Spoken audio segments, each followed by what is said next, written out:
Hey, everybody, welcome to the show. My name is Matt. And my name is Mike. And together we form the dynamic dad duo known as the Big Big Daddies. Daddies. And you're tuned into the Big Daddy Podcast, where two dads on opposite ends of parenthood talk about life and things. Correct. Welcome. Welcome to the show. And today, oh boy, you are in for a treat. You know him. You've heard of him. Yeah. And love the stories about him.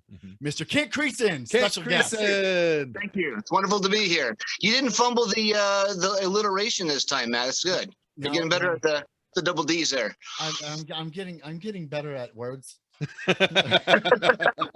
Well, on the cusp of 40, you should be. Yeah.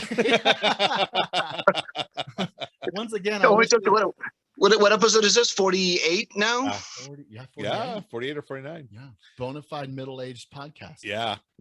Nice. Very nice. Well, it's nice to officially meet you, Kent, and see you. I'm looking at you because we're on Zoom. Yeah. And maybe this might be one of the first video installments that we put up. Yeah, I should probably put my hat back on because my hair is out of control. And if this, I have a green and yellow mohawk, so anything you got. there we go. Maybe there you go. That's the Matt I know and love. There you go. That's back on. I look quasi presentable. Before we get started anywhere and doing any kind of questions, Mike, I want to say, Matt, right off the bat, it was the Markhams that left you behind at church that day. It wasn't the Creasons. The Creasons, we're not that kind of people. And if Justin or Jeffrey is listening right now, I'm sorry, guys, to throw you under the bus, but it was the Markhams that left you behind.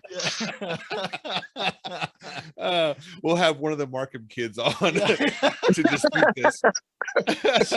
Shout out to Justin. I think Justin has 3 kids, so he would be a good one to be on here. Oh, okay. Yeah, Justin and Jeffrey Markham. Yeah. Yeah. I don't even know if they'll remember the fact that they left me behind. Right. All the joys of growing up and what you remember. Yeah. Oh man. Yeah, that was an adventure. I thought that I was like, I can make my way back home. Yeah, you can walk home. Yeah, I think you would have been fine. It would have taken me 12 hours. Yeah. Yeah. Here I am, just a little chubby kid with short legs. I can only move 3 feet every other step. Right.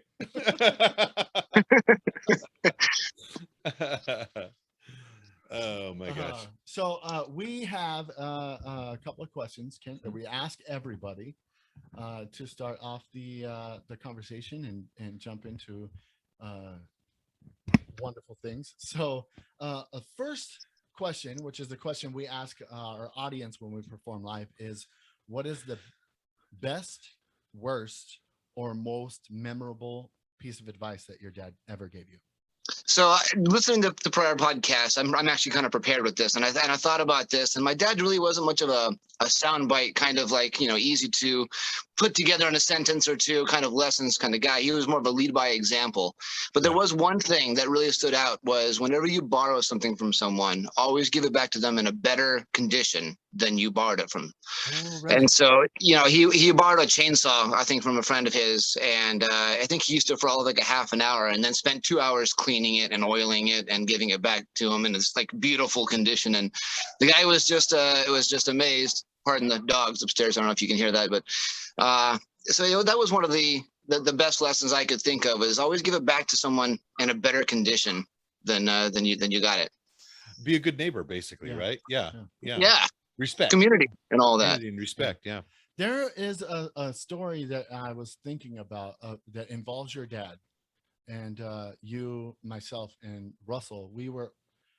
I was the little brother. So you and Russell and your dad were doing a workout or something, and I showed up after you guys were done, and all of you, I guess Mr. Creason just worked your guys' arms out so hard that you guys can barely lift up water.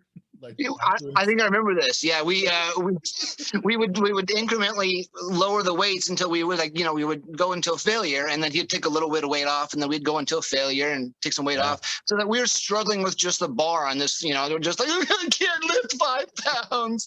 So yeah, I think I remember this. Yeah, and I remember showing up after everything was done because I had to stay home for whatever reason. I couldn't come over, but yeah, I come over and you guys are just like noodle armed, like trying to lift up this cup of water. And then your dad went into a story about how hernias feel.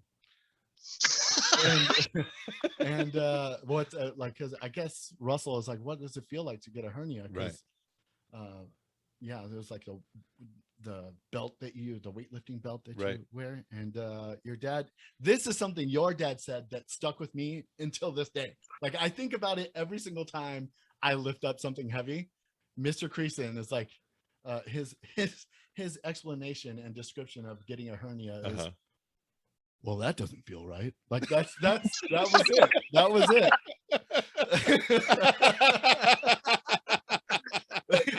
Like, does that sounds like an oversimplification of it, but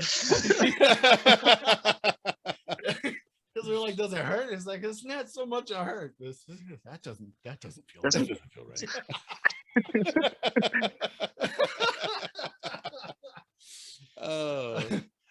Yeah, that reminds me, as my mom or my grandma, I can't remember, in that line of, return it in better condition. Whenever you bring home leftovers from a friend's house, like a potluck or something, you bring their Tupperware. Like, my mom was meticulous about scrubbing it out and then either returning it 100% in better condition, or even better, with more food to pass back. Like, return. Oh, nice. Yeah, nice. You make your own dish in there and then you give it back to them full of food. Yeah, exactly. I love that. I never thought of that. That's great. Yeah, it's a fun idea that you can kind of pass that back and forth a little bit, as it were. Yeah. You know what's funny is I get a dish back from somebody, and it doesn't matter how much they clean it. I'm like, hey, thank you very much. I'm going to just stick that in the dishwasher now. Appreciate you cleaning it.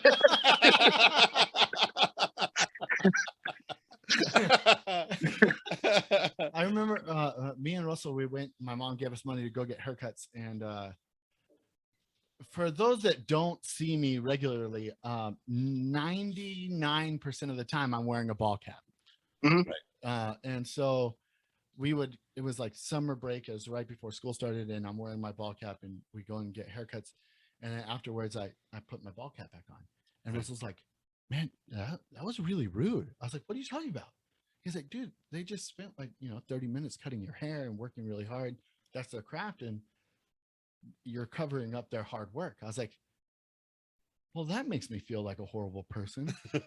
So now, to this day, whenever I go and get a haircut, I go in, I get a haircut, and as I'm paying, I'm like, this is no disrespect to you.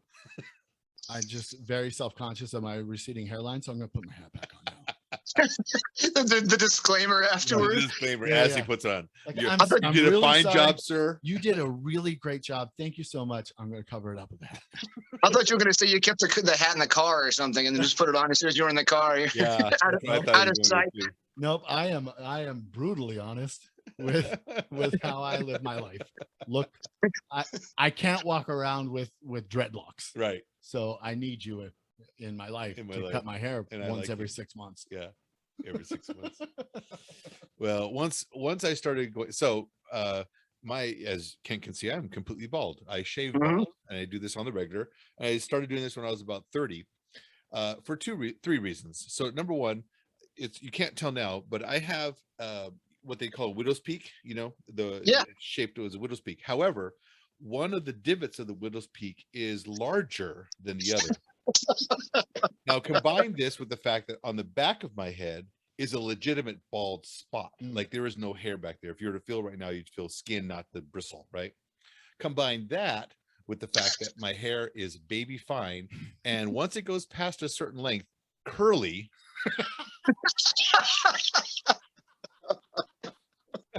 And so I can spend my life looking like a chia pet, or I can shave bald, and that's what I do, is I shave bald. Right now, Matt, I think as long as you're sitting next to him, you can take your hat off. I think you'll be just fine as long as you're sitting next to him. Well, I mean, the fact of the matter is that I don't like brushing my hair either. So I'm in a constant state of bedhead or hat hair. Like, those are my two styles: bedhead or hat hair. Yeah, I think the only time you don't have one of those is just before you go on stage. Just before I go on stage. Yeah. You show up to the theater like coiffed. Yeah. And then like practically as we walk off stage, the hat Yeah, comes back hat on. goes back on. I was telling Mike right before you came on, Kent, is that I'm debating whether I should even get a haircut because today is Friday. We record on Fridays, and actually, me and Mike have a show tomorrow, and so I'm debating whether because I'm gonna have a lot of stage time tomorrow. I'm in all three shows, right? And I was like, should I get a haircut to try to look quasi professional? Probably not. Probably not. No. Should No. I? Yes. Will I? Probably not. Yeah. It probably wouldn't help anyway. Let's just be honest. No. Oh man. Yeah. So Kent, you are a dad. You're a father.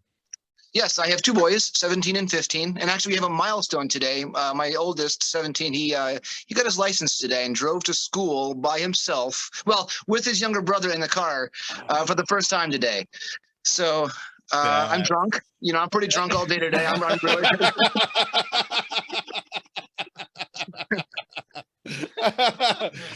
I don't know you well enough to know if that's a joke or not. No, not a big drinker, but it was worrisome. We actually took video of him driving away. My wife, of course, is in tears, and it was a milestone. It's a thing. So that is a milestone. Do you remember your first time driving by yourself in a car? I remember mine vividly. I remember. Yes, I do. I was one of those kids who was counting down the 15 and 7 months to get my permit. I knew the day I was going to turn 15 and 7 months so that the next day I could go to the DMV if they were open and get the test for the permit because I wanted to drive. I was there. And within reason I did that, passed the test, started driving with my mom and other licensed drivers. And again, 16 and one day I was like, can I go get my license? Can I go get my license? I was bugging my mom. Right. And the day I got my license, I was like, Mom, can I take the car out? And she was like, no. I'm like, come on, I'm a licensed driver now. and she says, yeah, but you're just barely licensed. I said, she said, where do you want to go? I said, well, there's a high school game. It's a football game. I didn't care about the football game. I just wanted to drive to the football game. But it was across town. It was in one of the other it was at Catalina, I think. I'm almost sure. Mm-hmm. And then more specifically, I wanted to take my two close friends who lived in the neighborhood with me. And so my mom says, well, if their moms say okay, I'll say okay. She thought she had me. Mm-hmm. And I went to both their moms and said, is it okay if I drive to, and they both instantly, yeah, sure. And I was like, they said, yeah. She was, they did? Apparently the moms didn't know you as well as your mom knew you. No. Yeah, exactly. And so I drove, it was my mom's Datsun. I think it was a B210, Datsun B210 or something like that. Nice. Datsun, whatever it was Datsun. It was a piece of crap. It broke down all the time. All the time. I just we talk with our hands. And drove it across town, and it was like the freedom of that. I think we went to golf and stuff either before or after, and I just went to this whole thing. I was like, oh, the world has just opened for me. Everything is just open. Yeah. The world is your oyster at that point. You can drive anywhere. Yep. Anywhere. Yeah, wow, but that's just crazy. Because as you're saying, my son, he just drove on his own by himself. He's licensed right now. I'm thinking of my son driving, and I fear for humanity. You want to drink? I got a drink if you want to drink here. I mean, I got at least 10 years to wait or 7. Just wait. It'll happen tomorrow. I know. Yeah. Oh gosh, that's crazy. Yeah. Well, so what's it like having teenagers? I don't know. It's a trip. They're their own people. When they're kids, they're just they're little robots that you can control, and you say, this is what you're doing now, this is where you're going now, this is what you're wearing now. And now that they're autonomous, they have a mind of their own and a voice of their own, a loud, argumentative voice of their own. Loud, argumentative, opinionated voice of their own. Opinionated, yes, very opinionated voice of their own. So it's nice though, because we can transition now from parenthood to friends. You know, we're becoming more and more like mentors and just friends with good advice rather than I'm parenting you. You know, when they're younger, you have these boundaries that you say, well, as long as you stay within these boundaries, you're fine. Mm-hmm. If you get outside these boundaries, well, then you're going to be like, there's punishment there, there's some consequences and stuff. Right. Once they learn those boundaries and decide to actually follow them, then it's more just a matter of life mentoring. And so that's what we're trying to transition into, and less of consequence-based parenting is more now just mentoring and advice. Yeah, I feel that, because I mean it's been a minute since any of my kids were teenagers. How old are your kids, Mike? My oldest is, I should know this off the top of my head, shouldn't I? might be a good thing. You got 4 of them, right? So like, I have 4 kids. Write it down. They range from age from 35 to 25, basically, or 36 to 26. It's a 10-year gap from the oldest. Okay. So it's been over 10 years since my youngest was a teenager, or almost 10 years. But I remember those days, you know, because that's about the time it starts shifting. The relationship starts shifting, because there is a certain amount of leeway you can give. There's a certain amount of trust that's been earned, that's been developed. And then, you know, it's different. You know, we were talking about with our buddy Troy, what's like having adult kids, and it's like, it's hard to describe. You know, it's more peer based rather than, you know, parent child based. Really, I remember going to the store with the kids when they were younger, you know, like 6 and 4, and I would see dads with their teenage boys and they're joking around and pushing each other, whatever. I'm like, man, I'm really looking forward to that. And so now I'm really I'm doing that. I'm actually part of that now, and I'm enjoying that camaraderie with them and joking around and whatnot. So it's nice. I love having teenagers, to be honest with you. Yeah. They just got out of diapers a couple of years ago, so like that's a good thing. Right? Finally, right? You know, it's such an expense that it finally just drops off the balance sheet. You know. So you only have 2 boys? I have 2 boys. Yep. Wow. Okay. Did you think I had more? Yes. Oh no, it's just the 2 boys. Yep. Well, I'm kind of like a teenager myself, so I feel bad for my wife. She's got 3 teenage boys. Really, it's me and the two boys. So you tell her that she should consider herself lucky, because my wife has a bunch of toddlers, right, including myself. Well, I told her about Patty, about your mom. I was like, yeah, she had 4 boys, and my wife's just like, she's not religious, and she still crossed herself. She said, oh my God, what's that? You know. Well, I think this is a perfect segue into one of our other questions, which is, what do you hope your boys take from you, or hope they leave behind, like advice-wise or personality-wise, traits, stuff like that? My beard. One and only. Actually, I asked them that question. I give that to them. I said, what do you guys, when you think of lessons that I've given you over your life, what do you like? And Carrick, my oldest, he said, good choices get you good things. Bad choices get you bad things. And in life, it doesn't come down to something simpler than that. You know, if you make a good choice, you're going to get some good consequences from it. You make a bad choice, you're going to get punished. There's some consequences for that. Right. And he said, as long as you base everything, all your decisions, choices all day, every day on that, well, then you're going to be all right. Okay. I was hoping that mise en place. Do you guys know the term mise en place? I have not heard that. No. It's a French phrase. It's mostly used in culinary purposes, but it's everything has a place, everything goes in its place. Oh, right. Yeah. I've heard that, the English version of that, for sure. Mm-hmm. So I live by my life by that. And as you can see the board behind me, that's everything has a place, right? I'm not showing you the rest of my basement. Okay. But so I was kind of hoping that would be their answer, and it wasn't. So my oldest was good choices, good things, bad choices, bad things. And my youngest, what did he say? I'm drawing a blank now. He told me yesterday. So, I'm drawing a blank. That's but right. He, lots of lessons. He's going to kill me because he's going to listen to this on Monday. I'm like, Dad, damn it, you forgot about what I said. All these lessons to tell you. And so you have your phone, text him real quick. Maybe he'll get back to you before the end of the pod. Right. Yeah. But yeah, no. So I would love to have several lessons. I try to give them several good lessons that they could live their life by. And it's a struggle sometimes. For them, for the lessons to soak in and actually for them to start living by them. Yeah. Did you ask the opposite of that question from them? Did you say, what do you hope that you never take from me, or do you know something in yourself? Well, I'm a bit of an ass sometimes, and so I'm humorous though, and I'm witty, so like I get away with it a lot of times, and so they want to try and stay away from that. I think the first part, not the other part, but You hope they're witty without being an a-hole.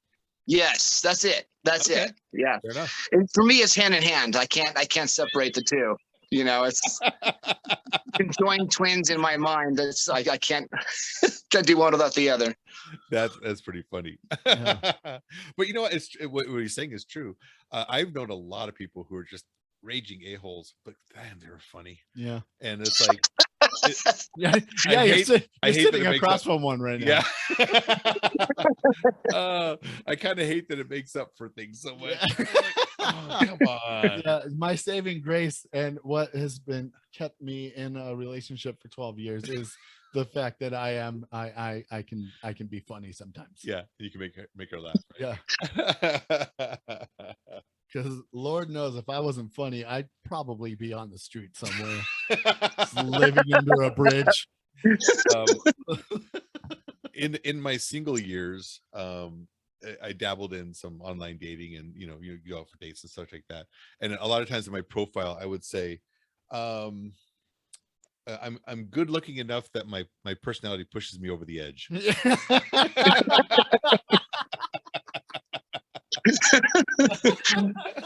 That's a great line. That sounds like something you put on a dating website. You know, It was part of my profile. You see, I look at myself in the mirror and like I know two things. I know I'm not butt ugly. I know I'm not like people go, oh, avert your eyes, Yeah.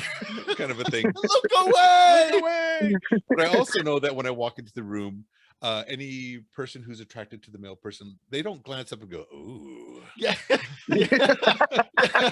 I know for a fact that when I walk into a room, I do not take anyone's breath away. Right, exactly. The breath is left in their lungs.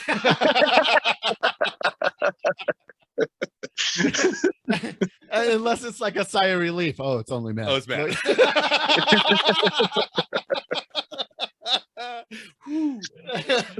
I walk into a room and people are talking under their breath. Oh gosh, I can't again. That's what they're. I didn't think he was gonna be here. Did you invite him? No, I didn't invite him. What are you doing here? Kent Creason. Oh my god, that's funny. Yeah. Well, there's a was it paleontologist or anthropologist? Think that some guys have to develop a sense of humor so that they can attract mates. That's it. The only reason Only the funniest will survive, right? Yeah. Isn't that how it goes? Yeah. The only reason there are 3 Beaudry kids is because I'm funny. At least 3 times you were. Yeah, 3 times I was funny. I got a question. We've never asked this particular question of our guest. I want to trot it out here with you, Mr. Creason.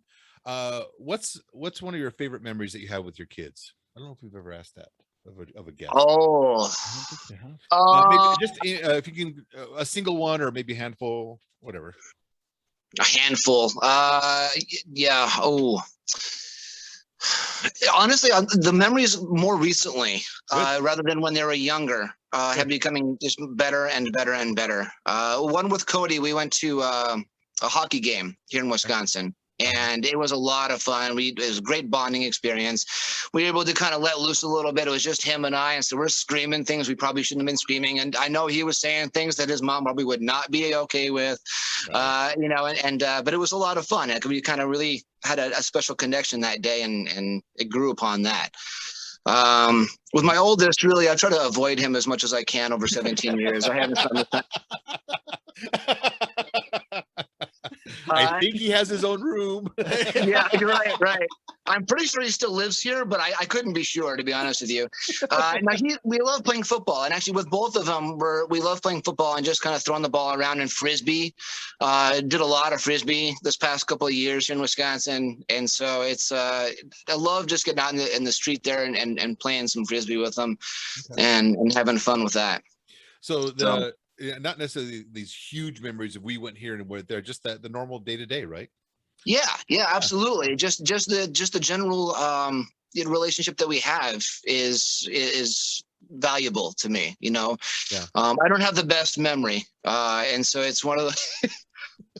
I'm not going to comment on that, but I don't remember a whole lot of stuff. That's where you have pictures, right? Sure. I have a whole bin over there with a whole bunch of pictures in it. We could go through and go down memory lane, but I don't think you want to be here for 4 hours and witness a bearded man cry. Yeah. So. Well, if you started crying, I'd start crying, and Matt would start crying, and there'd be 3 grown men weeping into the microphones. Yeah. That's good podcast right there. Oh yeah. This episode's gonna be 2.5 hours long. A+, just sobbing. Just 2 hours straight of sobbing. Everything past the 30-minute mark.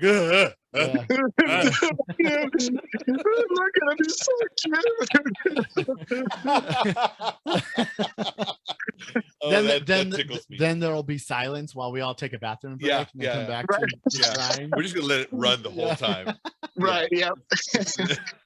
45 minutes is the limit. I gotta go pee every 45 minutes. I'm getting old. I can't hold it much longer than that. Yeah. Ditto. My kids are on little league teams here in town. Yeah, all 3 of them, I heard. Yeah, all 3. Busy guy you are. Yeah. I live at that park, and right. I'm trying to convince them to let me on the board. Oh, really? Yeah. You're spending enough time and money. But yeah, I mean, and so this weekend, because my kids seem to be picking up on baseball and they seem to be enjoying it a lot, I went out and bought some Diamondback tickets. Oh, nice. Oh, right. Nice. Little road trip up to Phoenix and see some Diamondbacks. Nice. Yeah. Okay. All right. Yeah. Hopefully they enjoy it. I know that the field has a lot of stuff to do outside of sitting in your chair and watching a baseball game. Yeah. So hopefully they'll be entertained and making memories. Isn't that the ballpark that has the grass in the outfield? You can sit out there in the grass and wait for home runs to come to you. I don't know. I've never actually been there. If it's the same one, I have been there when it was Bank One ballpark. Yeah. I think it's Chase Field now or something like that. I don't recall that to be the case. Okay, maybe I'm thinking of a different park. We used to go to Toros games, not with the kids. Well, when we were kids, we used to go to Toros games back when the Toros were actually a thing, and we would sit out and wait for home runs to come to us, and that was a lot. I remember spring training games with some of the pros coming in. None of the good players, but all like the B players from the pro teams would come in and do spring training there. So I remember some of those old memories when I was a kid. Yeah, I actually went to a Toros game or 2, and I couldn't have cared less about baseball at the time. Well, it's not about the baseball; it's about the environment. The experience of it. Usually, when I go to a baseball game, I'll get bored by the 7th inning and leave. I don't care what the score is. It's a matter of just being in that environment, and it's something special about going to a baseball game. So that's kind of cool that you're going. I agree. It's the same thing. Well, I mean, you're talking about live events. It's the same thing with theater, with concerts, with anything that's even theoretically like political rallies, where you have this big group of people who are single-minded about this particular thing. Yeah, there's for lack of a better word, joy to it, I guess. Right? Yeah. All right, I thought of something. I thought of a singular memory. We went to the Renaissance Festival this past year. Oh, fun! And we used to love the Ren Fair back in Phoenix there, and we were really sad when we moved up to Wisconsin. We're like, man, that Ren Fair is so good. Nothing's ever going to compare. And lo and behold, there's one in Bristol, Wisconsin here, and it is just as, if not bigger, than the one in Phoenix. And so we all dressed in costume. I made some cardboard armor and covered it with pieces of leather from a leather jacket I bought from Goodwill, right? Nice. And I had my kilts. I wore a kilt there, and nice. my oldest son, he made a shield. Like I looked up on how to he got a little kiddie pool and bent the wood a little bit, got some handles for the thing here, and he made and he had his friend paint the shield. It looked fantastic. Cool. That was a great memory. That was a great memory. And it seems to me that particular memory is underpinned with those smaller memories of like, I made this, he made this. Yeah. shield, Oh, and all the watching things that happen. leading up to. Yeah, Yeah. it wasn't just the day. It was all the Right. things leading up to, and the costume making and face painting and all that stuff. You know, it was that was definitely a good memory. Oh, fair enough. Very cool. Yeah, I out of all the good times and pleasurable memories of my children thus far is always us building stuff. Yeah. Making stuff. Yeah, making stuff. Like Messing around. Legos. Legos are huge. Yeah, We'll sit being there, creative with them. Yeah. Absolutely. we'll sit there and build stuff with Legos. Yeah. Dad, build me a car. I'm like, I'm on it. How fast do you want it to be? Yeah. Like, Yeah. We used to do Lego challenges. So we would sit in the room and we'd get just a handful of Legos and drop them in front of us. And that's all the Legos we could use. And we had to use all of those Legos. And my wife would say, okay, I want you to build me a robot or a dinosaur or whatever. And so we would just a handful of Legos have to build something out of that, you know, out of that handful. Oh, And so, yeah, that was a cool little Lego challenge we did during the summer to try and keep them occupied a little bit. And that was fun. very cool. I would stomp all of them. Like, oh, you want to build? Okay, done.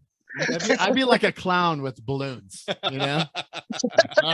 Just a whir of fingers and then boom, completed project. Yeah, Yeah. yeah. I'd be like magic. One by one, my offspring will probably be making appearances on this podcast, and I'm going to be very curious to hear what they remember. Like, Yeah. you know, because you don't know what sticks with your memory. You know, like I might remember something. I wonder if they do. So. Right. Yeah, well, just like the same thing. I thought, you know, maybe mise en place would be the thing that they would remember the most, and they had both had different answers that had nothing to do with that. And I still, for the life of me, I'm trying to rack my brain what Cody said. when you figure it out, text it to Matt, and he'll put it in the show notes. Yeah. There you go. There you go. Do you want to ask your favorite question My to wrap it favorite up? question, Mr. Kent Creason, is what grinds your gears? Oh, okay. So I work at Costco. Right. Enough said. Here we go. Yeah. I'm ready. People, no, just people, just in general. No, someone who has their cart, and you know Costco carts, right? You guys have been in Costco, you get the massive carts, right? So they're looking at something that's like in the middle of the aisle, and they're going, oh, I'm going to go look at this over here. And the cart stays right in the middle of the aisle. Yeah. And I'm trying to walk past, and I'm like, what are you doing? So I'll grab the cart, and I will push it to the opposite aisle and just kind of push it, let it go 15, 20 feet down the other aisle. I'm just going to keep on walking down my way. Moron, take the cart with you or push it to the side. You know? I can't handle that. People do it way too often. And I'm just going to walk away from my massive dump truck of a cart and right in the middle and go look at this other thing. Oh, that bugs me. I feel so bad, and I'm also kind of offended because I am that guy. Well, guys, it's been fun. I'll see you next time.